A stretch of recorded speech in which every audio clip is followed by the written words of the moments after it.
We're talking with Dr. Temple Grandin about advances that are helping to improve handling practices. One of those advances is the head-heart stun, which is becoming popular with smaller processors. Temple, can you explain why it is that some processors have switched recently over from head-only stunning to the head-heart stun?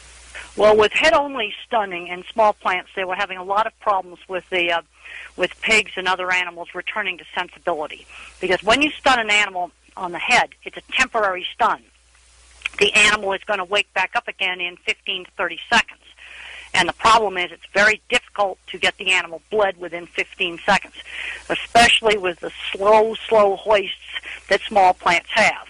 So a real simple solution to the problem is take the same stunner that you use on the head, you apply it to the head first to make it unconscious, and then after you've made him unconscious, then you immediately apply the stunner to the side of the pig's body just behind the elbow, and that will stop the heart, and that solves the problem of return to sensibility. Okay, and then there's no additional equipment that needs to be purchased. This is simply a change in the stunning process, correct? No, you use the same piece of equipment. In fact, a lot of small plants have that B&D stunner that has a Y-shaped electrode, sort of looks like two cowboy spurs, and you put it on just behind the pig's ears, and that will render it unconscious. And one of the ways you can make sure that it's rendering it unconscious is you'll see a tonic phase and a clonic phase of spasm, a rigid phase and then a paddling phase.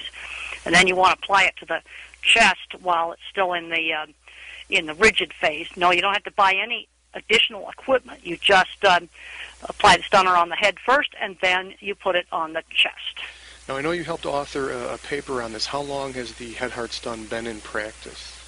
Well, Kurt Vogel's paper was it was Kurt Vogel and Erica Vogue that were big, who did most of the work on that paper. Okay. And, the paper came out just recently, so gradually we've just been, telling more plants about it, and I think it needs to become standard practice in small plants.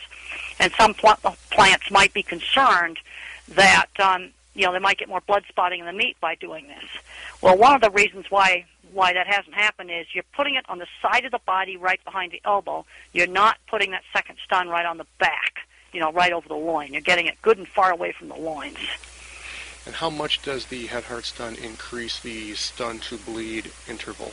Well, on a vast majority of pigs, it kills them, so it doesn't matter what the stun-to-bleed interval is.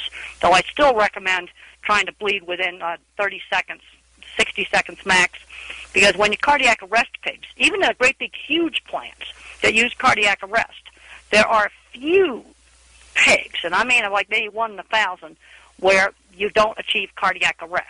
So to make sure that pig doesn't wake up, you still want to bleed properly, but you don't have to do it in 15 seconds, which in a small plant with a slow hoist is just about impossible.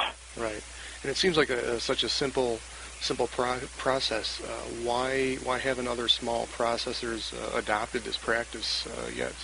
Well, they just didn't know about it. I mean, one of the problems you have in small plants is a lot of them were really isolated. They don't get out and go to many meetings, and they just simply didn't know about it. There's a lot of people that just don't know about proper stunning. I've been to several small plants where they didn't know that you have to have the current go through the brain, and they were just stunning the pig on the body only, and that would achieve cardiac arrest, but it would torture the pig because the brain is not in the circuit. They just didn't know any better. A lot of this is just lack of knowledge.